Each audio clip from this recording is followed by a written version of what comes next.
कांतिपुरम गांव में अशोक नाम का एक मछुआरा रहा करता था। अशोक एक बहुत ही गरीब मछुआरा था। उसकी गरीबी का आलम यह था कि बेचारे के पास एक भी नाव नहीं थी। एक दिन अशोक समुद्र के किनारे बैठा हुआ समुद्र को देख रहा था कि तभी दूसरा मछुआरा उसके पास आकर बोला, अरे ओ अशोक, ये तुम समुद्र के पास ना बैठा करो भाई। तुमसे कितनी बार कहा है कि तुम मछुआरे के नाम पे कलंक हो, कलंक। समझ में नहीं आता है क्या? हे मेरे भाई, अगर हमारे पास नाव नहीं है तो इसमें हमारी क्या गलती है? अरे गलती तो तुम्हारी ही है ना। तुम्हारे पिता के पास तो अच्छी खासी बड़ी नाव थी।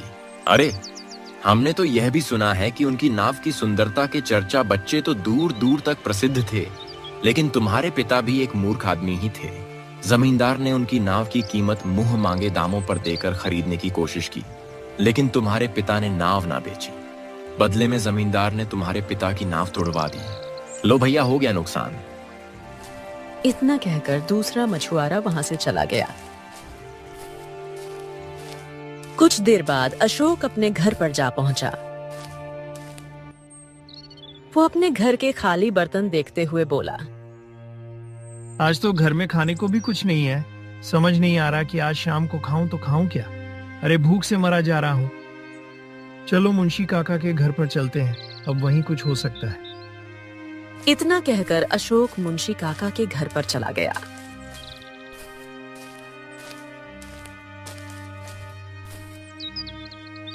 हाँ अशोक, लगता है तुम्हारे घर पर राशन फिर से खत्म हो गया। हाँ काका। तभी वहां मुंशी काका की इकलौती पुत्री रत्ना आ गई। उसके हाथ में एक भोजन की थाली थी। मैं जानती थी अशोक कि तुम्हारे घर पर कुछ भी नहीं है।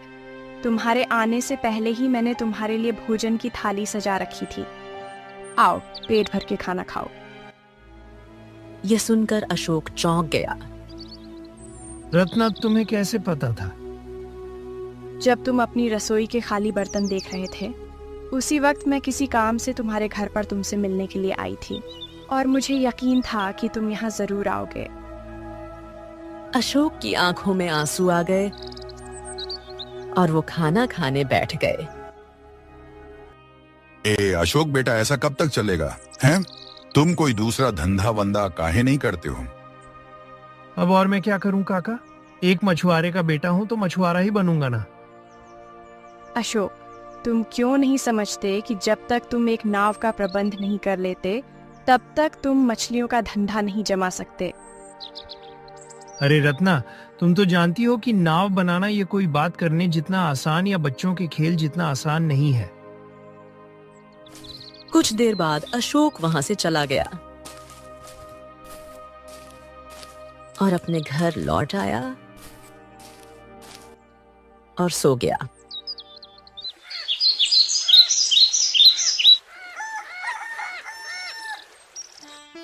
अगली सुबह जब अशोक सोकर उठा तो वो अपने आप से बोला, अरे अब तो मुझे मुंशी काका के घर पर भी खाना खाते हुए शर्म आने लगी है। मैं जानता हूँ कि वो हमारे पड़ोसी हैं, लेकिन कब तक मैं उन पर ऐसे ही बोझ बनता रहूंगा? नहीं नहीं नहीं, आज तो मैं मछलियों का इंतजाम करके ही रहूंगा। भले ही मेरे पास नाव ना हो तो क्या हो गया, हमारे पास जाल तो है ना। इतना कहकर अशोक अपना फटा हुआ जाल लेकर समुद्र के किनारे चला गया। अशोक का फटा हुआ जाल देखकर वहां के मछुआरे उसका मजाक उड़ाने लगे। ये तो हम मछुआरों की प्रजाति ही बदनाम कर रहा है। अरे भाई, बिना नाव और बिना जाल के कौन मछली पकड़ता है? अशोक गुस्से से उन दोनों मछुआरों की ओर देखकर बोला, अरे अगर मेरा जाल तुम लोगों को इतना ही बुरा लग रहा है तो तुम हमारे लिए कोई दूसरे जाल का इंतजाम काहे नहीं कर देते हो?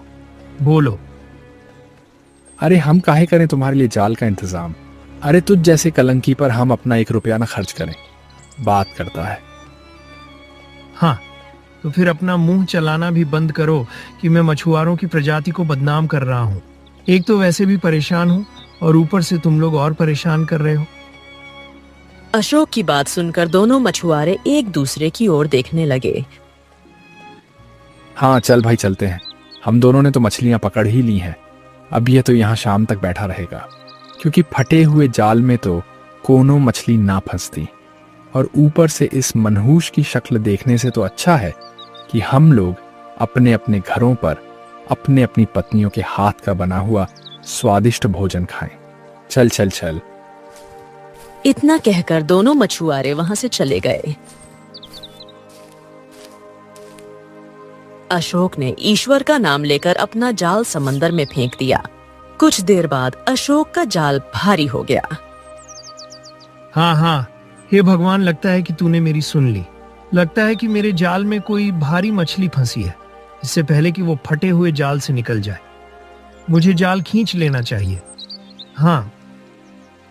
इतना कहकर अशोक बड़ी फुर्ती से जाल खींचने लगा, मगर अगले ही पल उसका चेहरा हैरानी से भर गया। उसके जाल में एक बड़ा सा बंदर फंसा हुआ था, जो घायल और बेहोश था। अरे ये क्या? ये तो बेहद ही गजब और विचित्र बंदर लग रहा है। दूसरों बंदरों के मुकाबले इसका आकार भी बड़ा है। ओहो हो, घायल भी है। लगता है कि इसका हाथ जरूर किसी जहाज से टकराया है और बेहोश है। हाँ, शायद बेहोश इसीलिए है क्योंकि इसके मुंह और पेट में पानी चला गया होगा। इतना कहकर अशोक ने उसे जाल से बाहर निकाला और उसका पेट दबाने लगा। अगले ही पल बंदर के मुंह से पानी निकला और वो होश में आ गया। मैं तुम्हारा एहसान कभी नहीं चुका सकता मेरे दोस्त। तुमने मुझे बचा लिया, वरना मैं तो समझा था कि मेरा खेल खत्म हो गया। अरे ये क्या? ये मैं क्या देख रहा हूँ? अरे गजब भैया गजब, ये तुम तो इंसानों की तरह बात करते हो हैं। मेरे मित्र, मैं समंदर के बीच एक रहस्यमयी टापू में रहता हूँ। न जाने मेरे मन में क्या आया कि मैंने सारे संसार को घूमने की ठानी। मुझे लगता था कि यह सारा संसार मेरे टापू की तरह ही छोटा सा होगा, लेकिन जब मैं अपने टापू से बहुत दूर विशाल समंदर में निकल आया, तब मुझे एहसास हुआ कि यह संसार वैसा नहीं है जैसा मेरे दिमाग में था। और अब जब मेरी आंख खुली तो बस एक बिल्कुल अलग ही संसार नजर आ रहा है। पता नहीं कैसा है ये संसार। अशोक ये सुनकर मुस्कुराने लगा और बोला, देखो, तुम हमारे सामने तो बोल रहे हो, लेकिन जिस संसार में हम रहते हैं ना, वहाँ के प्राणी बहुत ही अलग होते हैं। यहाँ भी तुम्हारे जैसे बंदर हैं, लेकिन वो हमारी तरह बोलते नहीं है। इसीलिए तुम भी सिर्फ और सिर्फ हमारे सामने ही बोलना। अगर किसी ने तुम्हें बोलते हुए देख लिया ना, तो डर जाएगा और हो सकता है कि तुम्हें जान से भी मार दे। हाँ। क्या बात कर रहा है बड्ढू? हाँ यार, वैसे देखा जाए तो तू तो सही बोल रहा है। अगर ऐसी बात है तो अपन तेरे ही सामने बोलेगा और किसी के सामने नहीं बोलेगा। यार सही सही बताऊं तो अपन को बहुत तेज भूख लग रही है। क्या तेरे पास कुछ खाने वाने को है क्या? अरे बता ना। भैया, यहाँ खाना खुद ही लाना पड़ता है। खाने की वजह से तो मछलियाँ पकड़ने आया था और तुम हाथ लग गए। बंदर यह सुनकर गहरी सोच में डूब गया और बोला, धत तेरे की। खैर तू चिंता मत कर। अपन जिस टापू में रहता है ना, वहाँ के बंदरों को मछलियाँ पकड़ना सिखाया जाता है। आज के खाने का बंदोबस्त अपन कर लेगा, तू चिंता मत कर। इतना कहकर बंदर ने अपना हाथ समंदर में डाला और 2 मछलियां निकाल लीं। यह देखकर अशोक बुरी तरह से आश्चर्यचकित हो गया। बंदर अशोक से बोला, अबे अब ये आंखें फाड़ फाड़ के बस देखता ही रहेगा क्या? चल चल, इतना चौंकने की जरूरत नहीं है। अबे घर चल, अपन को भूख लग रही है, चल। अशोक भोलू को लेकर अपने घर चला आया और मछलियां भूनने लगा। मछलियां भूनने के बाद भोलू पहली मछली खाते हुए चौंकते हुए बोला, अरे बड़ू, ये मछली तो गजब ही स्वादिष्ट लग रही है। भाई, ऐसी मछली तो हमारे टापू तक में नहीं बनती। वाह वाह वाह, मजा आ गया। हमारे यहाँ मछलियाँ ऐसे ही भून के खाई जाती हैं। हम कच्ची मछली थोड़ी ना खाते हैं। अच्छा सुनो, तुम्हारे टापू में तुम्हारा नाम क्या है? अरे अपन को ना लोग उधर भोलू बंदर कह के बुलाते हैं, क्योंकि अपन बहुत भोला भाला है ना। भोला भाला सा, सीधा साधा सा है अपन, इसीलिए अपन है भोलू बंदर। अशोक हंसते हुए बोला, वाकई में तुम बहुत ही भोले हो।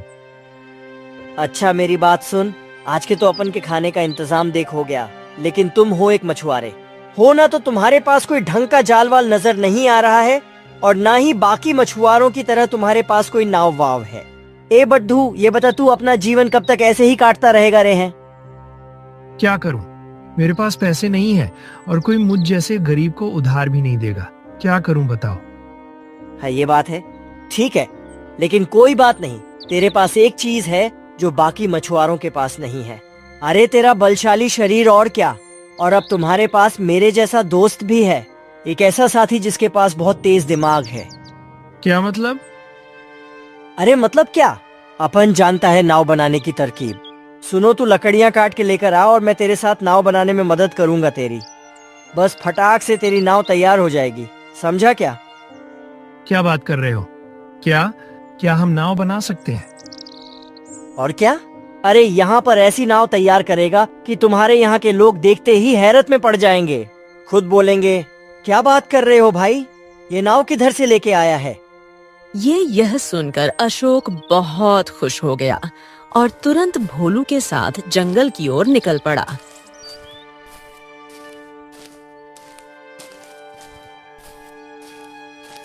जंगल में पहुंचकर भोलू बंदर इधर उधर देखने लगा और फिर एक पेड़ की ओर इशारा करते हुए बोला, ये देखो, ये साल का पेड़ है। इसकी लकड़ी बड़ी मजबूत होती है और नाव बनाने के लिए सबसे बढ़िया भी है। एक काम करो, तुम इसकी मोटी टहनी को काटो। अशोक ने भोलू के निर्देश पर पेड़ की मोटी शाखाएं काटनी शुरू की। भोलू एक ओर खड़ा होकर बार बार दिशा देता जा रहा था। अबे भाई, उस टहनी को थोड़ा नीचे से काटो यार। हाँ, वही। अब उसे जमीन पर पटक दो ताकि उसमें से जो कीड़े मकोड़े हैं ना, वो सब निकल जाए। और हाँ, जो लकड़ी तुम्हें खोखली लगे उसे अलग कर देना, ठीक है? अशोक पसीने से लथपथ था, लेकिन भोलू के निर्देशों पर मेहनत करता जा रहा था। कुछ देर बाद भोलू ने कहा, हाँ तो चल बड़ू, इन लकड़ियों को उठाकर अपने घर के पिछवाड़े पर रख लेते हैं। कल सुबह से अपन नाव बनाना शुरू करेंगे, ठीक है ना? हाँ, समझ गया भोलू। चलो मैं सारी लकड़ियां उठा लेता हूँ।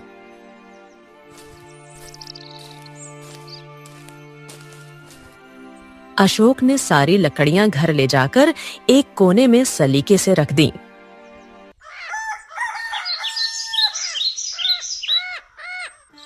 अगली सुबह भोलू ने पेड़ों की छाल निकालने और लकड़ी को घिसने का काम शुरू कराया। उसने अशोक से कुछ पत्थर भी इकट्ठे करवाए जिनसे लकड़ी को घिसा जा सके। अशोक पूरी लगन से भोलू के कहे अनुसार काम करता रहा।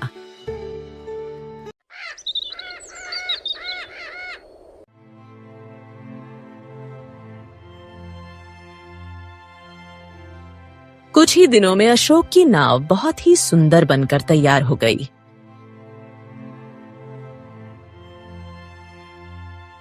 हाँ, अरे भोलू, तुमने तो बहुत ही सुंदर नाव बनाकर तैयार कर दी। हाँ, अपन ने थोड़ी तुमने तैयार की है तुमने। अरे मैंने तो तुमको सिर्फ बताया है कि नाव बनाते कैसे हैं। अरे बिद्दू, सारी मेहनत तेरी है, तेरी। उसी समय वहां रत्ना आ गई और जैसे ही उसने नाव देखी, बुरी तरह चौंक उठी।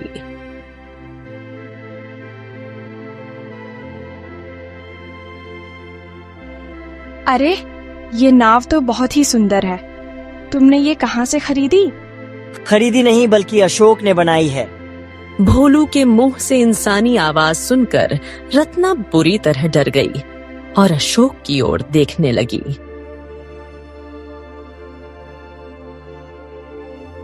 अरे, हमने तुमसे मना किया था ना कि किसी के सामने बोलना मत। अब यह तो अच्छा है कि रत्ना है, कोई और दूसरा होता तो बस मुश्किल में ही पड़ जाते। फिर इतना कहकर अशोक ने रत्ना को सारी घटना बताई और फिर कहा, हाँ तो अब ये मेरा साथी है, मतलब मेरा दोस्त भोलू, बहुत ही अच्छा है।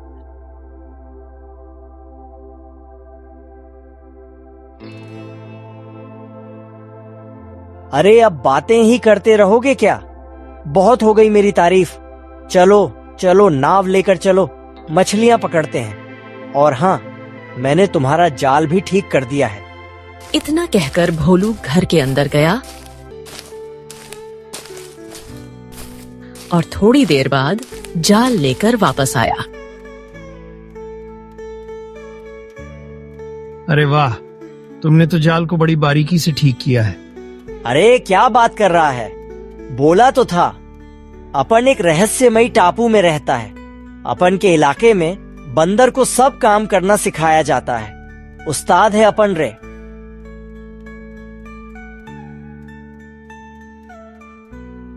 अशोक मुस्कुराया और फिर भोलू और रत्ना को लेकर सीधा समुद्र के किनारे पहुंच गया।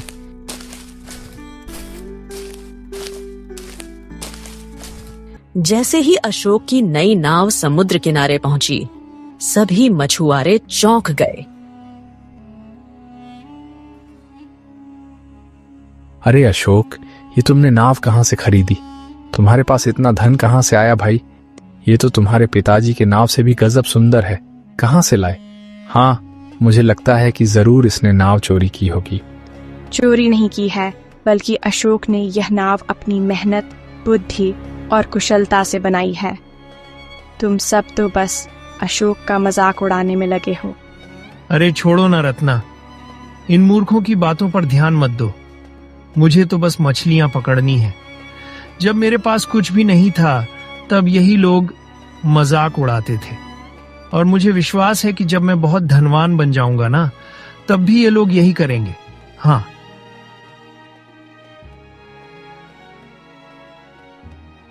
इतना कहकर अशोक ने जाल फेंका और कुछ ही देर में जाल मछलियों से भर गया।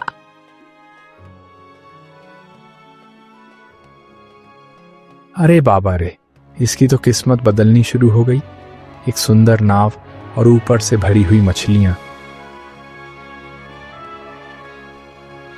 उसी दिन से अशोक हर रोज भोलू बंदर को साथ लेकर समुद्र किनारे आता, ढेर सारी मछलियां पकड़ता और उन्हें बाजार में बेचकर अच्छा धन कमाता। कुछ ही दिनों में अशोक के दिन पूरी तरह बदल गए। अब उसके पास टूटी फूटी झोपड़ी नहीं, बल्कि एक सुंदर मकान था।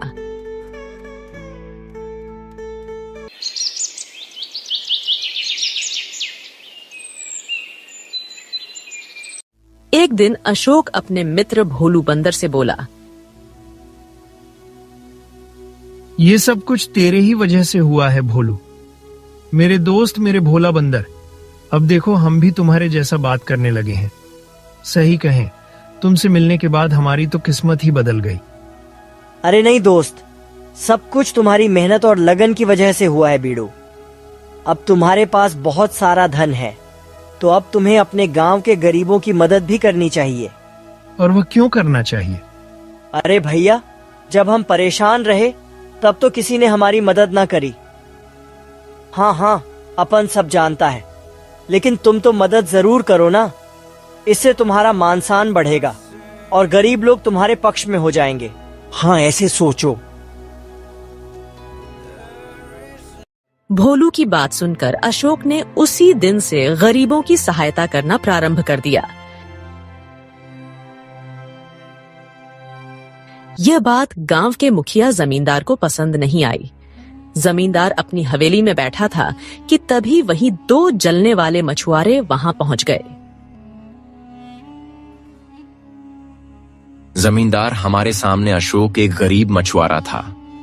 उसके पास नाव तो बहुत दूर की बात है, जाल तक नहीं था। पर अब देखिए, उसके पास उसके पिता से भी सुंदर नाव है और अब तो वह गरीबों की मदद भी कर रहा है। जमींदार, कुछ तो कीजिए। कहीं ऐसा ना हो कि आपकी जमींदारी आपके हाथों से निकल जाए और आप ऐसे ही बैठे रह जाएं। अरे तुम ऐसा क्यों कह रहे हो? अरे क्योंकि अशोक दिल खोलकर गरीबों की मदद कर रहा है और गांव के लोग उसका सम्मान करने लगे हैं। अगर सबका समर्थन उसे मिलने लगा ना, तो फिर आपको सम्मान कौन करेगा, बताइए भला। इतना कहकर दोनों मछुआरे वहां से चले गए।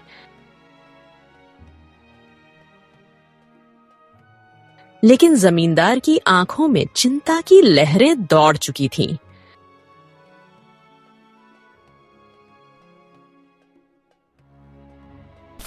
जमींदार गहरी सोच में डूबा हुआ था कि तभी उसकी पत्नी वहां आ गई।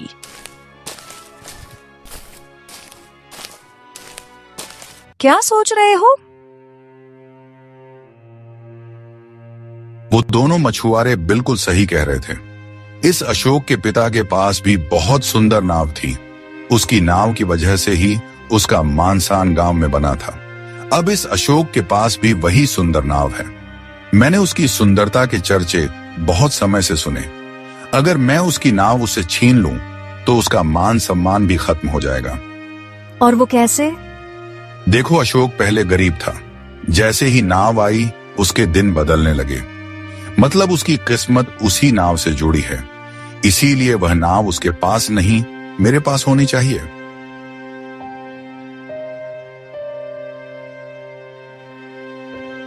इतना कहकर जमींदार अपने 2 गुर्गों राका और बिल्ला को साथ लेकर समुद्र किनारे पहुंच गया, जहां अशोक अपने साथी भोलू बंदर के साथ था।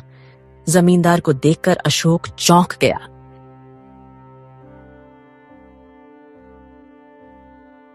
जमींदार जी, आप यहाँ? हाँ अशोक, देखो भैया, मैं तुमसे सीधा सीधा एक सौदा करने आया हूँ। बरसों पहले यही सौदा तुम्हारे पिताजी से भी करने आया था, लेकिन तुम्हारे पिता ने मेरी बात मानी नहीं। मैंने उसकी नाव तोड़वा दी। तो अब तुम बताओ, मैं तुम्हारी ये नाव खरीदना चाहता हूँ। मेरी नाव बिकाऊ नहीं है जमींदार जी। अशोक की बात सुनकर जमींदार का गुस्सा 7वें आसमान पर पहुंच गया। अरे तो देखते क्या रांगा और बिल्ला, इस बंदर और अशोक को उठाकर फेंक दो और नाव को तोड़ डालो। चलो। रंगा और बिल्ला हथौड़ी और कुल्हाड़ी लिए हुए थे। बाकी मछुआरे, खासकर वो 2 जो अशोक से जलते थे, वो सब एक साथ नाव पर टूट पड़े। हथौड़ियों की चोटें, कुल्हाड़ियों के बाल। कुछ ही देर में अशोक भी मेहनत की। वो सुंदर नाव चकनाचूर हो गई। बहुत गरीबों की मदद करता था ना तू? अब देख, मैं तुझे समुंदर किनारे मछली भी नहीं पकड़ने दूंगा।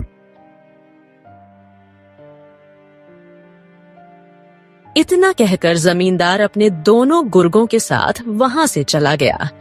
अशोक और भोलू टूटे हुए मन से टूटी नाव की ओर देखते रहे। फिर वो चुपचाप अपने घर लौट गए।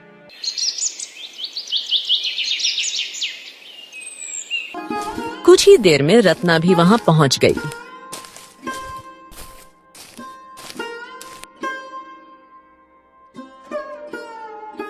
अशोक, मुझे बहुत बुरा लगा जब सुना कि जमींदार और मछुआरों ने तुम्हारी नाव तोड़ डाले। इतना सुनते ही अशोक की आंखों से आंसू बहने लगे।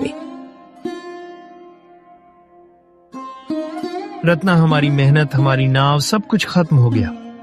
हार मत मानो अशोक, दूसरी नाव बनाओ। मैं तुम्हारी मदद करूंगी। तुम्हें हिम्मत नहीं हारनी चाहिए। अरे अपन भी तो अशोक से यही कहता है ना, नाव तोड़ दी तो क्या हो गया, मछली तो नहीं तोड़ी ना। अपन फिर से नाव बना लेंगे, इसमें कौन सी बड़ी बात है। और इस बार अपन और भी सुंदर बनाएंगे। भोलू की बातों से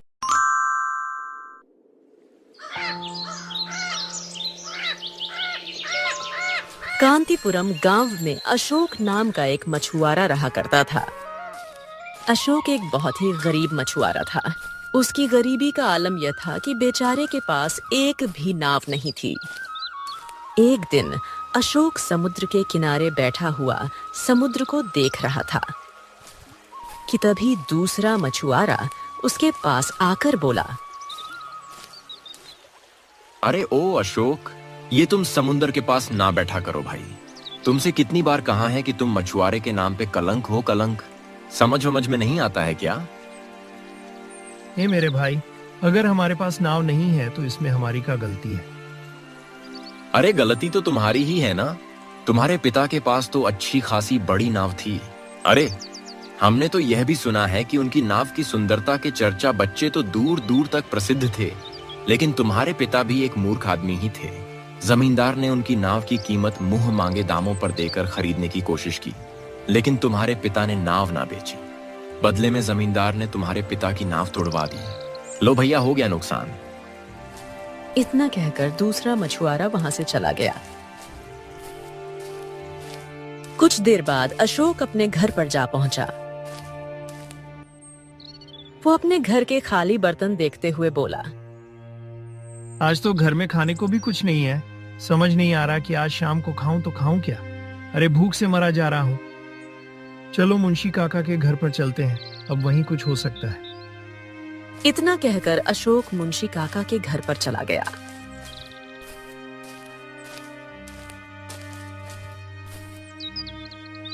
हाँ, अशोक, लगता है तुम्हारे घर पर राशन फिर से खत्म हो गया। हाँ काका। तभी वहां मुंशी काका की इकलौती पुत्री रत्ना आ गई। उसके हाथ में एक भोजन की थाली थी।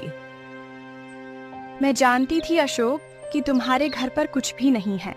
तुम्हारे आने से पहले ही मैंने तुम्हारे लिए भोजन की थाली सजा रखी थी। आओ, पेट भर के खाना खाओ। यह सुनकर अशोक चौंक गया। रत्ना, तुम्हें कैसे पता था? जब तुम अपनी रसोई के खाली बर्तन देख रहे थे, उसी वक्त मैं किसी काम से तुम्हारे घर पर तुमसे मिलने के लिए आई थी और मुझे यकीन था कि तुम यहाँ जरूर आओगे। अशोक की आंखों में आंसू आ गए और वो खाना खाने बैठ गए। अशोक बेटा, ऐसा कब तक चलेगा हैं? तुम कोई दूसरा धंधा वंदा काहे नहीं करते हो? अब और मैं क्या करूं काका? एक मछुआरे का बेटा हूं तो मछुआरा ही बनूंगा ना। अशोक, तुम क्यों नहीं समझते कि जब तक तुम एक नाव का प्रबंध नहीं कर लेते, तब तक तुम मछलियों का धंधा नहीं जमा सकते। अरे रत्ना, तुम तो जानती हो कि नाव बनाना ये कोई बात करने जितना आसान या बच्चों के खेल जितना आसान नहीं है। कुछ देर बाद अशोक वहां से चला गया और अपने घर लौट आया और सो गया।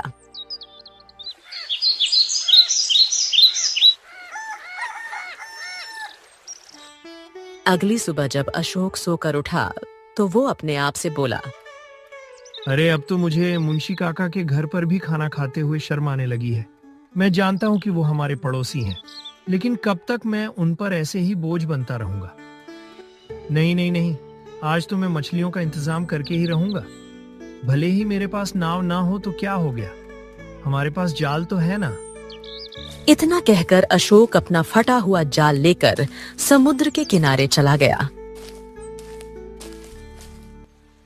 अशोक का फटा हुआ जाल देखकर वहां के मछुआरे उसका मजाक उड़ाने लगे।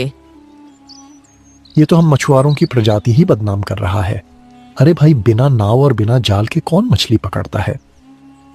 अशोक गुस्से से उन दोनों मछुआरों की ओर देखकर बोला, अरे अगर मेरा जाल तुम लोगों को इतना ही बुरा लग रहा है तो तुम हमारे लिए कोई दूसरे जाल का इंतजाम काहे नहीं कर देते हो? बोलो। अरे हम काहे करें तुम्हारे लिए जाल का इंतजाम? अरे तुझ जैसे कलंकी पर हम अपना 1 रुपया ना खर्च करें। बात करता है।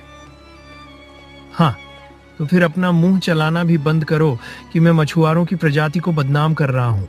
एक तो वैसे भी परेशान हूँ और ऊपर से तुम लोग और परेशान कर रहे हो। अशोक की बात सुनकर दोनों मछुआरे एक दूसरे की ओर देखने लगे। हाँ चल भाई, चलते हैं।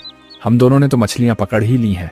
अब ये तो यहाँ शाम तक बैठा रहेगा, क्योंकि फटे हुए जाल में तो कोनो मछली ना फंसती।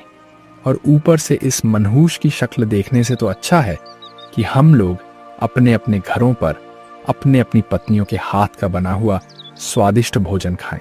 चल चल चल। इतना कहकर दोनों मछुआरे वहां से चले गए।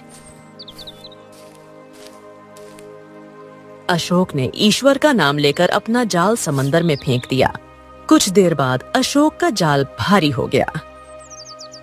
हाँ हाँ, हे भगवान, लगता है कि तूने मेरी सुन ली। लगता है कि मेरे जाल में कोई भारी मछली फंसी है। इससे पहले कि वो फटे हुए जाल से निकल जाए, मुझे जाल खींच लेना चाहिए। हाँ। इतना कहकर अशोक बड़ी फुर्ती से जाल खींचने लगा, मगर अगले ही पल उसका चेहरा हैरानी से भर गया। उसके जाल में एक बड़ा सा बंदर फंसा हुआ था, जो घायल और बेहोश था। अरे ये क्या? ये तो बेहद ही गजब और विचित्र बंदर लग रहा है। दूसरों बंदरों के मुकाबले इसका आकार भी बड़ा है। ओ हो, घायल भी है। लगता है कि इसका हाथ जरूर किसी जहाज से टकराया है और बेहोश है। हाँ, शायद बेहोश इसीलिए है क्योंकि इसके मुंह और पेट में पानी चला गया होगा। इतना कहकर अशोक ने उसे जाल से बाहर निकाला और उसका पेट दबाने लगा। अगले ही पल बंदर के मुंह से पानी निकला और वो होश में आ गया। मैं तुम्हारा एहसान कभी नहीं चुका सकता मेरे दोस्त। तुमने मुझे बचा लिया, वरना मैं तो समझा था कि मेरा खेल खत्म हो गया। अरे ये क्या, ये मैं क्या देख रहा हूँ? अरे गजब भैया गजब, ये तुम तो इंसानों की तरह बात करते हो हैं। मेरे मित्र, मैं समंदर के बीच एक रहस्यमयी टापू में रहता हूँ। न जाने मेरे मन में क्या आया कि मैंने सारे संसार को घूमने की ठानी। मुझे लगता था कि यह सारा संसार मेरे टापू की तरह ही छोटा सा होगा, लेकिन जब मैं अपने टापू से बहुत दूर विशाल समंदर में निकल आया, तब मुझे एहसास हुआ कि यह संसार वैसा नहीं है जैसा मेरे दिमाग में था। और अब जब मेरी आंख खुली तो बस एक बिल्कुल अलग ही संसार नजर आ रहा है। पता नहीं कैसा है ये संसार। अशोक ये सुनकर मुस्कुराने लगा और बोला, देखो तुम हमारे सामने तो बोल रहे हो, लेकिन जिस संसार में हम रहते हैं ना, वहाँ के प्राणी बहुत ही अलग होते हैं। यहाँ भी तुम्हारे जैसे बंदर हैं, लेकिन वो हमारी तरह बोलते नहीं हैं। इसीलिए तुम भी सिर्फ और सिर्फ हमारे सामने ही बोलना। अगर किसी ने तुम्हें बोलते हुए देख लिया ना तो डर जाएगा और हो सकता है कि तुम्हें जान से भी मार दे। हाँ। क्या बात कर रहा है बड्ढू? हाँ यार, वैसे देखा जाए तो तू तो सही बोल रहा है। अगर ऐसी बात है तो अपन तेरे ही सामने बोलेगा और किसी के सामने नहीं बोलेगा। यार सही सही बताऊं तो अपन को बहुत तेज भूख लग रही है। क्या तेरे पास कुछ खाने वाने को है क्या? अरे बता ना। भैया यहाँ खाना खुद ही लाना पड़ता है। खाने की वजह से तो मछलियाँ पकड़ने आया था और तुम हाथ लग गए। बंदर यह सुनकर गहरी सोच में डूब गया और बोला, धत तेरे की। खैर तू चिंता मत कर। अपन जिस टापू में रहता है ना, वहाँ के बंदरों को मछलियाँ पकड़ना सिखाया जाता है। आज के खाने का बंदोबस्त अपन कर लेगा, तू चिंता मत कर। इतना कहकर बंदर ने अपना हाथ समंदर में डाला और 2 मछलियां निकाल लीं। यह देखकर अशोक बुरी तरह से आश्चर्यचकित हो गया। बंदर अशोक से बोला, अबे अब ये आंखें फाड़ फाड़ के बस देखता ही रहेगा क्या? चल चल, इतना चौंकने की जरूरत नहीं है। अबे घर चल, अपन को भूख लग रही है, चल। अशोक भोलू को लेकर अपने घर चला आया और मछलियां भूनने लगा। मछलियां भूनने के बाद भोलू पहली मछली खाते हुए चौंकते हुए बोला, अरे बड़ू, ये मछली तो गजब ही स्वादिष्ट लग रही है। भाई ऐसी मछली तो हमारे टापू तक में नहीं बनती। वाह वाह वाह, मजा आ गया। हमारे यहाँ मछलियाँ ऐसे ही भून के खाई जाती हैं। हम कच्ची मछली थोड़ी ना खाते हैं। अच्छा सुनो, तुम्हारे टापू में तुम्हारा नाम क्या है? अरे अपन को ना लोग उधर भोलू बंदर कह के बुलाते हैं, क्योंकि अपन बहुत भोला भाला है ना। भोला भाला सा, सीधा साधा सा है अपन, इसीलिए अपन है भोलू बंदर। अशोक हंसते हुए बोला, वाकई में तुम बहुत ही भोले हो। अच्छा मेरी बात सुन, आज के तो अपन के खाने का इंतजाम देख हो गया, लेकिन तुम हो एक मछुआरे हो ना, तो तुम्हारे पास कोई ढंग का जाल वाल नजर नहीं आ रहा है, और ना ही बाकी मछुआरों की तरह तुम्हारे पास कोई नाव वाव है। ए बड्ढू, ये बता तू अपना जीवन कब तक ऐसे ही काटता रहेगा रे हैं? क्या करूं? मेरे पास पैसे नहीं है और कोई मुझ जैसे गरीब को उधार भी नहीं देगा। क्या करूं बताओ? हाँ ये बात है, ठीक है, लेकिन कोई बात नहीं। तेरे पास एक चीज है जो बाकी मछुआरों के पास नहीं है। अरे तेरा बलशाली शरीर, और क्या।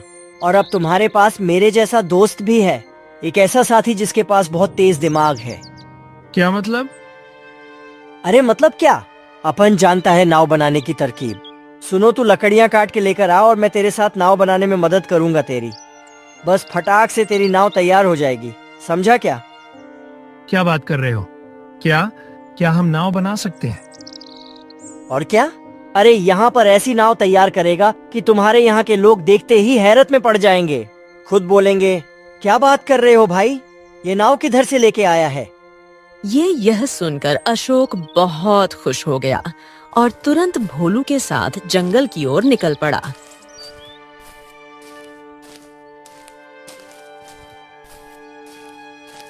जंगल में पहुंचकर भोलू बंदर इधर उधर देखने लगा और फिर एक पेड़ की ओर इशारा करते हुए बोला, ये देखो, ये साल का पेड़ है।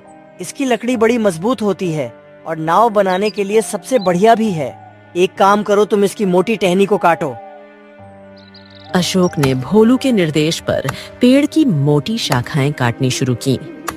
भोलू एक ओर खड़ा होकर बार बार दिशा देता जा रहा था। अबे भाई, उस टहनी को थोड़ा नीचे से काटो यार। हाँ, वही। अब उसे जमीन पर पटक दो ताकि उसमें से जो कीड़े मकोड़े हैं ना, वो सब निकल जाए। और हाँ, जो लकड़ी तुम्हें खोखली लगे उसे अलग कर देना, ठीक है।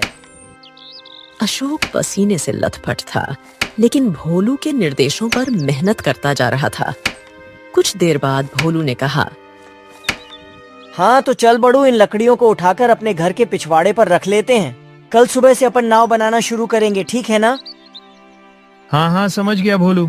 चलो मैं सारी लकड़ियां उठा लेता हूँ।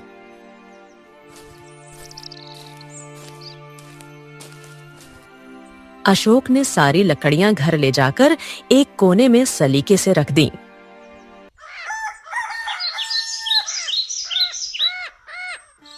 अगली सुबह भोलू ने पेड़ों की छाल निकालने और लकड़ी को घिसने का काम शुरू कराया। उसने अशोक से कुछ पत्थर भी इकट्ठे करवाए जिनसे लकड़ी को घिसा जा सके। अशोक पूरी लगन से भोलू के कहे अनुसार काम करता रहा।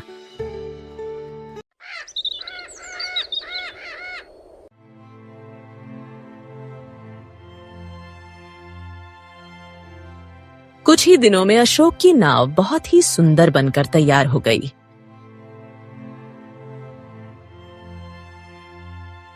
हाँ, अरे भोलू, तुमने तो बहुत ही सुंदर नाव बनाकर तैयार कर दी। हाँ, अपन ने थोड़ी तुमने तैयार की है तुमने। अरे मैंने तो तुमको सिर्फ बताया है कि नाव बनाते कैसे हैं। अरे बिद्दू, सारी मेहनत तेरी है, तेरी। उसी समय वहां रत्ना आ गई और जैसे ही उसने नाव देखी, बुरी तरह चौंक उठी।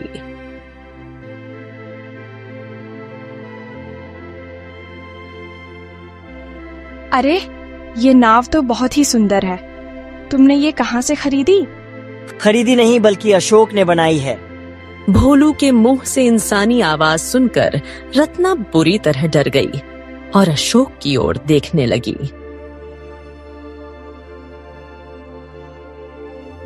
अरे हमने तुमसे मना किया था ना कि किसी के सामने बोलना मत। अब यह तो अच्छा है कि रत्ना है, कोई और दूसरा होता तो बस मुश्किल में ही पड़ जाते। फिर इतना कहकर अशोक ने रत्ना को सारी घटना बताई और फिर कहा, हाँ तो अब ये मेरा साथी है, मतलब मेरा दोस्त भोलू, बहुत ही अच्छा है।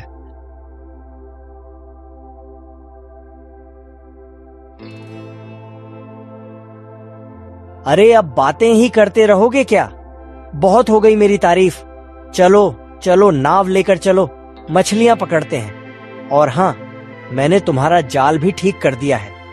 इतना कहकर भोलू घर के अंदर गया और थोड़ी देर बाद जाल लेकर वापस आया। अरे वाह, तुमने तो जाल को बड़ी बारीकी से ठीक किया है। अरे क्या बात कर रहा है? बोला तो था, अपन एक रहस्यमयी टापू में रहता है। अपन के इलाके में बंदर को सब काम करना सिखाया जाता है। उस्ताद है अपन रे।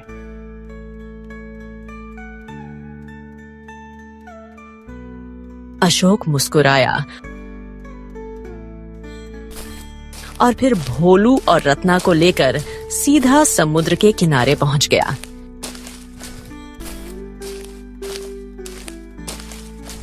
जैसे ही अशोक की नई नाव समुद्र किनारे पहुंची, सभी मछुआरे चौंक गए।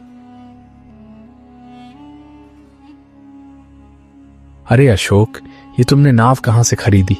तुम्हारे पास इतना धन कहाँ से आया भाई? ये तो तुम्हारे पिताजी के नाव से भी गजब सुंदर है। कहाँ से लाए?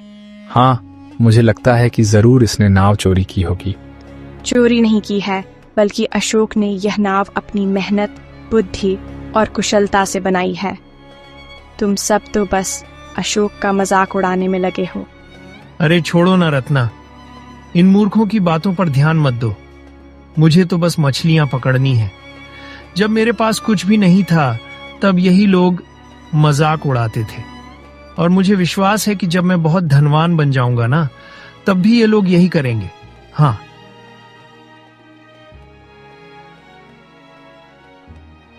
इतना कहकर अशोक ने जाल फेंका और कुछ ही देर में जाल मछलियों से भर गया।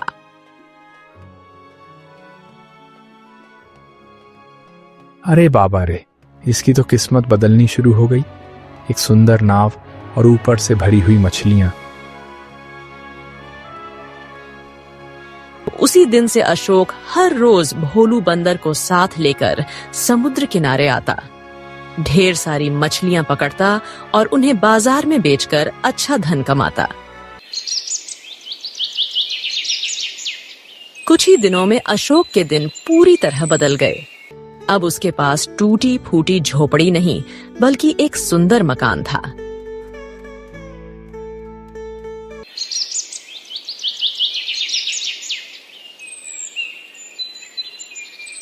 एक दिन अशोक अपने मित्र भोलू बंदर से बोला, ये सब कुछ तेरे ही वजह से हुआ है भोलू, मेरे दोस्त, मेरे भोला बंदर। अब देखो हम भी तुम्हारे जैसा बात करने लगे हैं। सही कहें, तुमसे मिलने के बाद हमारी तो किस्मत ही बदल गई। अरे नहीं दोस्त, सब कुछ तुम्हारी मेहनत और लगन की वजह से हुआ है बीड़ू। अब तुम्हारे पास बहुत सारा धन है, तो अब तुम्हें अपने गांव के गरीबों की मदद भी करनी चाहिए। और वह क्यों करना चाहिए? अरे भैया, जब हम परेशान रहे तब तो किसी ने हमारी मदद ना करी। हाँ, अपन सब जानता है, लेकिन तुम तो मदद जरूर करो ना। इससे तुम्हारा मान सम्मान बढ़ेगा और गरीब लोग तुम्हारे पक्ष में हो जाएंगे। हाँ, ऐसे सोचो। भोलू की बात सुनकर अशोक ने उसी दिन से गरीबों की सहायता करना प्रारंभ कर दिया। यह बात गांव के मुखिया जमींदार को पसंद नहीं आई। जमींदार अपनी हवेली में बैठा था कि तभी वहीं 2 जलने वाले मछुआरे वहां पहुंच गए। जमींदार, हमारे सामने अशोक एक गरीब मछुआरा था। उसके पास नाव तो बहुत दूर की बात है, जाल तक नहीं था। पर अब देखिए, उसके पास उसके पिता से भी सुंदर नाव है और अब तो वह गरीबों की मदद भी कर रहा है। जमींदार, कुछ तो कीजिए। कहीं ऐसा ना हो कि आपकी जमींदारी आपके हाथों से निकल जाए और आप ऐसे ही बैठे रह जाएं। अरे तुम ऐसा क्यों कह रहे हो? अरे क्योंकि अशोक दिल खोलकर गरीबों की मदद कर रहा है और गांव के लोग उसका सम्मान करने लगे हैं। अगर सबका समर्थन उसे मिलने लगा ना, तो फिर आपको सम्मान कौन करेगा, बताइए भला। इतना कहकर दोनों मछुआरे वहां से चले गए। लेकिन जमींदार की आंखों में चिंता की लहरें दौड़ चुकी थीं।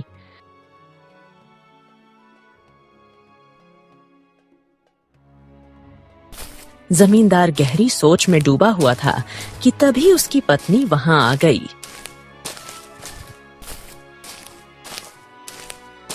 क्या सोच रहे हो? वो दोनों मछुआरे बिल्कुल सही कह रहे थे। इस अशोक के पिता के पास भी बहुत सुंदर नाव थी। उसकी नाव की वजह से ही उसका मान सम्मान गांव में बना था। अब इस अशोक के पास भी वही सुंदर नाव है।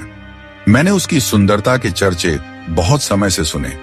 अगर मैं उसकी नाव उससे छीन लूं, तो उसका मान सम्मान भी खत्म हो जाएगा। और वो कैसे? देखो, अशोक पहले गरीब था। जैसे ही नाव आई, उसके दिन बदलने लगे। मतलब उसकी किस्मत उसी नाव से जुड़ी है। इसीलिए वह नाव उसके पास नहीं, मेरे पास होनी चाहिए।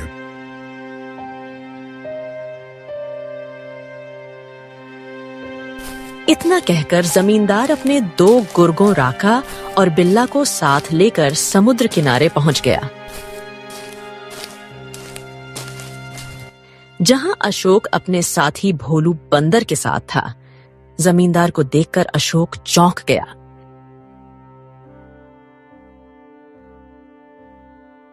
जमींदार जी, आप यहाँ? हाँ अशोक, देखो भैया, मैं तुमसे सीधा सीधा एक सौदा करने आया हूँ। बरसों पहले यही सौदा तुम्हारे पिताजी से भी करने आया था, लेकिन तुम्हारे पिता ने मेरी बात मानी नहीं। मैंने उसकी नाव तोड़वा दी। तो अब तुम बताओ, मैं तुम्हारी ये नाव खरीदना चाहता हूँ। मेरी नाव बिकाऊ नहीं है जमींदार जी। अशोक की बात सुनकर जमींदार का गुस्सा 7वें आसमान पर पहुंच गया। अरे तो देखते क्या रांगा और बिल्ला, इस बंदर और अशोक को उठाकर फेंक दो और नाव को तोड़ डालो। चलो। रंगा और बिल्ला हथौड़ी और कुल्हाड़ी लिए हुए थे। बाकी मछुआरे, खासकर वो दो जो अशोक से जलते थे, वो सब एक साथ नाव पर टूट पड़े। हथौड़ियों की चोटें, कुल्हाड़ियों के बाल। कुछ ही देर में अशोक भी मेहनत की। वो सुंदर नाव चकनाचूर हो गई। बहुत गरीबों की मदद करता था ना तू? अब देख, मैं तुझे समुंदर किनारे मछली भी नहीं पकड़ने दूंगा। इतना कहकर जमींदार अपने दोनों गुर्गों के साथ वहां से चला गया। अशोक और भोलू टूटे हुए मन से टूटी नाव की ओर देखते रहे। फिर वो चुपचाप अपने घर लौट गए।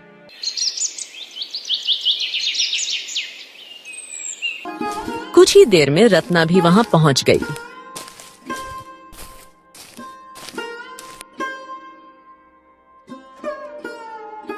अशोक, मुझे बहुत बुरा लगा जब सुना कि जमींदार और मछुआरों ने तुम्हारी नाव तोड़ डाले। इतना सुनते ही अशोक की आंखों से आंसू बहने लगे। रत्ना, हमारी मेहनत, हमारी नाव, सब कुछ खत्म हो गया। हार मत मानो अशोक, दूसरी नाव बनाओ। मैं तुम्हारी मदद करूंगी। तुम्हें हिम्मत नहीं हारनी चाहिए। अरे अपन भी तो अशोक से यही कहता है ना, नाव तोड़ दी तो क्या हो गया, मछली तो नहीं तोड़ी ना। अपन फिर से नाव बना लेंगे, इसमें कौन सी बड़ी बात है। और इस बार अपन और भी सुंदर बनाएंगे। भोलू की बातों से अशोक को फिर से साहस मिला। उसने अपने आंसू पोंछे और नई नाव बनाने में जुट गया।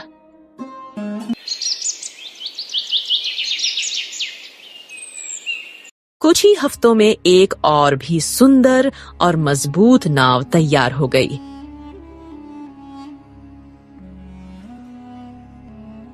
जब यह बात जमींदार को पता चली तो वो हैरान रह गया। अरे, इतनी जल्दी अशोक ने फिर से नाव बना ली? हाँ, जरूर कोई गड़बड़ है। एक मछुआरा इतनी सुंदर नाव बना ही नहीं सकता। जमींदार ने राखा और बिल्ला को अशोक के घर की निगरानी में लगा दिया। राखा और बिल्ला छिप कर देख रहे थे। तभी भोलू बंदर अपनी इंसानी आवाज में अशोक को कुछ समझा रहा था। अरे बिल्ला, यह बंदर तो बोल रहा है। हाँ, यही तो सारा खेल है। यह बंदर ही सिखा रहा है सब कुछ अशोक को। दोनों दौड़कर जमींदार के पास पहुंचे और सारी बात बता दी। जमींदार बुरी तरह से आग बबूला हो गया। वो तो ससुरा, ये सारी की सारी फसाद की जड़ी बोलने वाला बंदर है।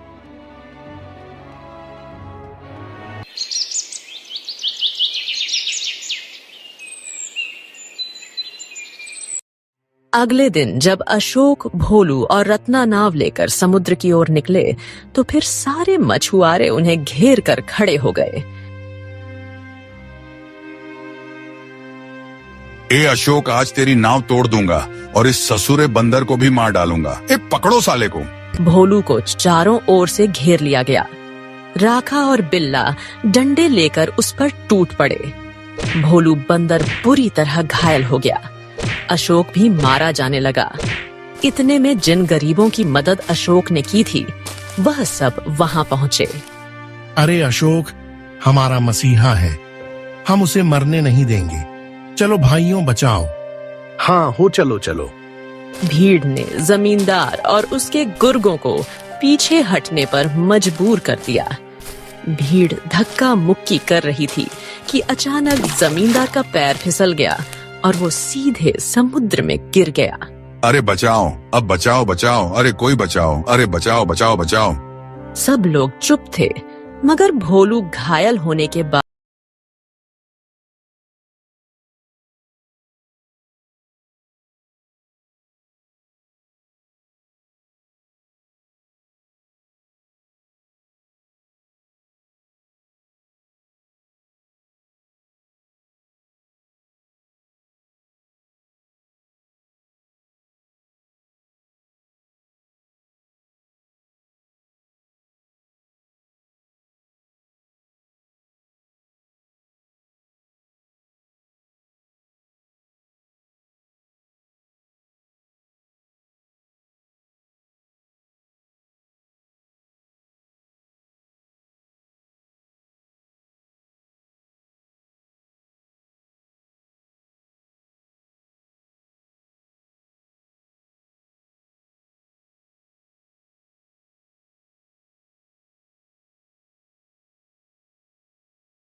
कर नहीं आए। उसके बाद राजू पूरी तरह अकेला हो गया। राजू गांव की एक टूटी फूटी झोपड़ी में रहता था। उसके घर के पास ही गांव का सरपंच और उसकी पत्नी रहते थे। उनकी अपनी कोई संतान नहीं थी, इसलिए राजू के माता पिता के गुजर जाने के बाद उन्होंने ही राजू को पाला। ये लो राजू बेटा, ये खाना खा लो और अगर कम पड़े तो मुझसे आकर ले लेना। अरे मौसी, मैं कब तक आपके ऊपर बोझ बनकर बैठा रहूंगा? अब तो मुझे शर्म आती है। अरे बेटा, ये तुम कैसी बातें कर रहे हो? अगर तुम हमारे अपने बच्चे नहीं हो तो इसका मतलब थोड़े ना है कि तुम हम पर कोई बोझ हो। आगे से ऐसी बात मत करना, चुपचाप ये खाना खाओ। यह कहकर सरपंच की पत्नी सीमा वहां से चली गई। राजू ने आराम से खाना खाया। खाने के बाद जब वह झोपड़ी से बाहर निकला तो सामने ही सरपंच दिखाई दिए। राजू ने उन्हें देखा और सीधे उनके पास जा पहुंचा। राजू बेटा, खाना खा लिया है ना? जी सरपंच साहब, अभी अभी मौसी खाना देकर गई थी और मैं वही खाकर घर से निकला हूँ। हाँ, अच्छा किया। अब तुम बड़े हो गए हो बेटे, अपना ख्याल रखना सीखो। जी सरपंच जी, 8 वर्ष की उम्र से लेकर अब तक आप ही मेरा ख्याल रखते आए हैं, पर अब मुझे शर्म आने लगी है। अब मैं कुछ काम करना चाहता हूँ। इसमें शर्म की क्या बात है बेटा? हमने तो हमेशा तुम्हें अपना ही माना है। लेकिन अगर तुम्हारा मन फिर भी कुछ करने का है तो सुनो, गांव के पास वाला जंगल अब पहले जैसा खतरनाक नहीं रहा। चाहो तो वहां जाकर लकड़ियां काट सकते हो या शहद इकट्ठा कर सकते हो। जी सरपंच जी, मैं कल ही जंगल जाऊंगा। अब समय आ गया है कि मैं अपने लिए और आपके लिए कुछ कर दिखाऊं। अगले दिन राजू एक कुल्हाड़ी लेकर जंगल की ओर चल पड़ा। कुछ ही देर में वह जंगल पहुंच गया। जंगल में कदम रखते ही उसने सोचा, कुछ भी कहो, सरपंच जी ने बचपन से लेकर अब तक मेरी बहुत मदद की है। अब समय आ गया है कि मैं अपने पैरों पर खड़ा होकर दिखाऊं और अब मैं उनकी सेवा करूं ताकि उन्हें अपनी संतान की कमी महसूस ना हो और वे हमेशा खुश रहें। अभी राजू ये सोच ही रहा था कि अचानक उसकी नजर एक कोयल पर पड़ी जो उसे बड़े ध्यान से देख रही थी। अरे, यह कोयल मुझे इतनी गौर से क्यों देख रही है? इसका आकार तो बाकी कोयलों से बड़ा है और देखने में भी यह कुछ डरावनी लग रही है।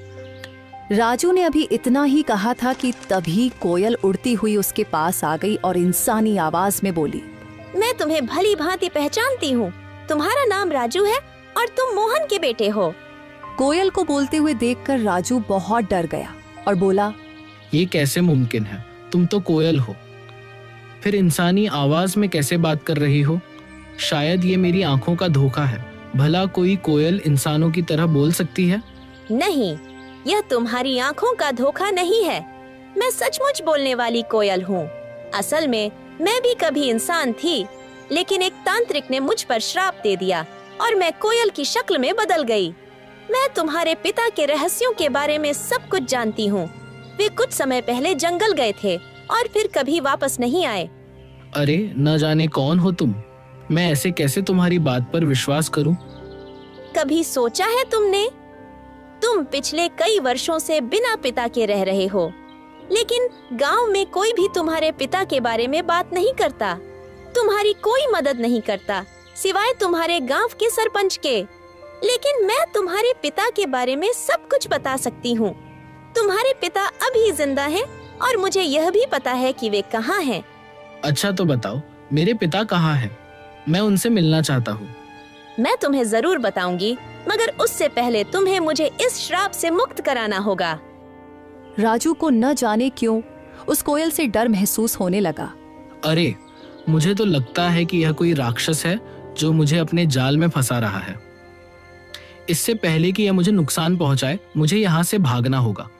यह सोचते ही राजू तेजी से गांव की ओर दौड़ पड़ा और कुछ ही पलों में अपने घर पहुंच गया। घर पहुंचकर राजू हांफते हुए बोला, अरे बाप रे, ये जंगल तो बहुत खतरनाक है। यहाँ तो जानवर भी इंसानों की तरह बातें करते हैं। मुझे तो लगता है कि वह जरूर कोई राक्षस था। मैं अब कभी उस जंगल में नहीं जाऊंगा। अभी राजू ये सोच ही रहा था कि उसी समय सरपंच की पत्नी उसके लिए खाना लेकर आ गई।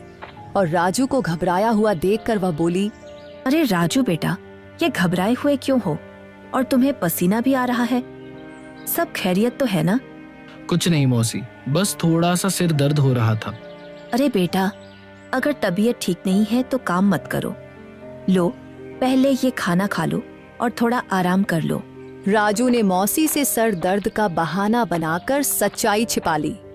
मौसी ने ज्यादा सवाल नहीं किए, बस खाना उसके हाथ में दिया और धीरे से कमरे से बाहर चली गई। राजू ने खाना खाया और सो गया। ही आ जाएगी। गांव का एक भी व्यक्ति जीवित नहीं बचेगा। हाँ, बिल्कुल सही, लेकिन राजू सुनने के लिए तैयार ही नहीं है। साधु महाराज, आप चिंता मत करें, मैं अभी राजू को समझाता हूँ। ये कहकर सरपंच उसी वक्त राजू के घर गया और घर जाकर राजू से कहा, राजू, यह मैं क्या सुन रहा हूँ? तुम जंगल में किसी कोयल से मिलते हो जो इंसानों की तरह बातें करती है। क्या तुम्हें यह अजीब नहीं लगा कि एक कोयल इंसान की तरह कैसे बोल सकती है? ओह, तो आपको पता चल गया। देखिए सरपंच जी, शुरू में मुझे यह सब अजीब लगा था, लेकिन अब नहीं। और मुझे पूरा विश्वास है कि यह बात आपको उस साधु ने ही बताई होगी। देखिए सरपंच जी, 8 साल पहले मेरे पिताजी रहस्यमय ढंग से लापता हो गए थे और वह कोयल जानती है कि मेरे पिताजी कहाँ हैं। मैं बस अपने पिताजी को पाना चाहता हूँ, उनसे मिलना चाहता हूँ। बेटा, तुम अपने पिताजी के बारे में कुछ भी नहीं जानते हो? हाँ, मैं नहीं जानता, बिल्कुल नहीं जानता, क्योंकि आपने कभी मुझे बताया ही नहीं और न ही गांव वालों ने कुछ कहा, तो फिर मैं कैसे जान पाता? अब मैं किसी की बात पर विश्वास क्यों करूं? बताइए। मुझे सिर्फ कोयल की बात पर विश्वास है और कल पूर्णिमा की रात है। कल मैं उस कोयल को श्राप से मुक्त कर दूंगा और वह कोयल श्राप से आजाद होकर मुझे मेरे पिताजी से मिलवाएगी। इतना कहकर राजू गुस्से में घर से बाहर निकल गया। राजू, मेरी बात सुनो। राजू, रुको। सरपंच ने राजू को आवाजें दी, मगर उसने एक भी न सुनी और घर से निकल गया। सरपंच भी घर से बाहर आया और साधु भी घर के बाहर ही खड़ा था। सरपंच ने साधु से कहा, राजू पता नहीं कहाँ गया है। अब हमें कल तक का इंतजार करना होगा और जंगल में जाकर राजू को बोतल तोड़ने से रोकना होगा। अगली रात साधु सरपंच को लेकर जंगल में उस गुफा के पास ले गया और कहा, यही वह गुफा है जहाँ वह बोतल पड़ी है जिसमें उस डायन कोयल की शक्तियां हैं।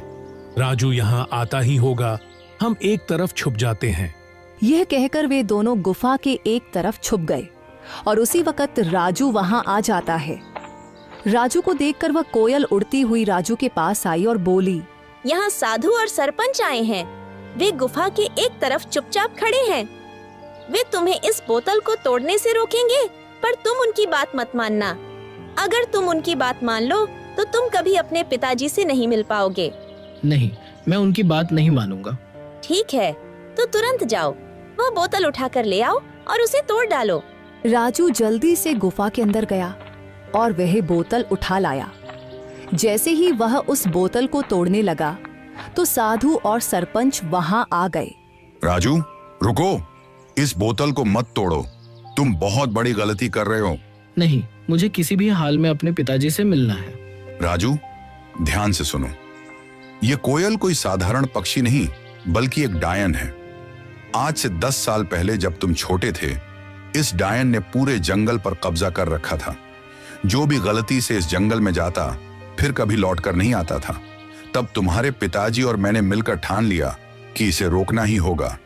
हमने साधु महाराज से उपाय पूछा। उन्होंने बताया कि इस अभिशाप को खत्म करने के लिए तुम दोनों में से किसी एक को जंगल के पास वाले कुएं में अपनी जान देनी होगी। तुम्हारे पिताजी बहादुरी से आगे आए और यह बलिदान स्वयं देने का निश्चय किया। उन्होंने कुएं में छलांग लगाई और साधु महाराज ने उस डायन की सारी शक्तियां एक बोतल में कैद कर दी और उसे कोयल में बदल दिया। इस तरह यह जंगल सुरक्षित हो गया। मगर यह राज हमने किसी को नहीं बताया। गांव वाले कुछ नहीं जानते। ये बात सिर्फ मुझे और साधु महाराज को मालूम थी, इसलिए हमने तुम्हें भी कभी नहीं बताया। लेकिन अगर तुमने ये बोतल तोड़ दी तो ये फिर से अपने असली रूप में आ जाएगी।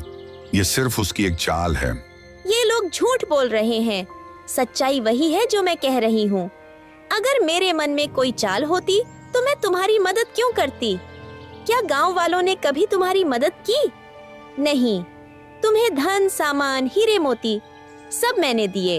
अब मैं तुम्हें तुम्हारे पिताजी से भी मिलवा रही हूँ।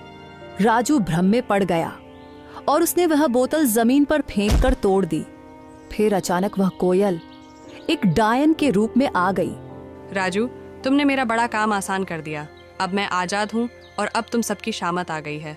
आज मैं तुम में से किसी को भी जिंदा नहीं छोड़ूंगी। राजू, तुमने बहुत बड़ी गलती कर दी है। अब यह डायन हमें किसी भी हाल में जिंदा नहीं छोड़ेगी। मुझे माफ कर दीजिए सरपंच साहब, मैं उसके बहकावे में आ गया था। क्या अब इसका कोई हल नहीं बचा? इसका बस एक ही हल है कि हमें तुरंत उस कुएं के पास जाना होगा। ये कहकर वे तीनों कुएं की ओर भागे और वह डायन भी उनके पीछे आ गई।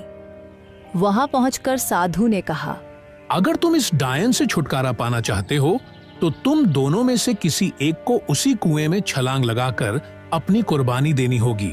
साधु की बात सुनकर राजू तुरंत बोला, ये मुसीबत मैंने खुद मोल ली है, इसलिए इससे मुक्ति भी मैं ही दिलवाऊंगा। यह कहकर राजू ने कुएं में छलांग लगा दी और अपनी जान कुर्बान कर दी। साधु ने तुरंत डायन को फिर से एक कोयल के रूप में बदल दिया, मगर इस बार उसके पास इंसानों की तरह बोलने की शक्ति भी नहीं रही। सरपंच को राजू के जाने का बहुत दुख था, मगर वह क्या कर सकता था। इसलिए वह घर लौट आया और धीरे धीरे फिर से हंसी खुशी जीवन बिताने लगा।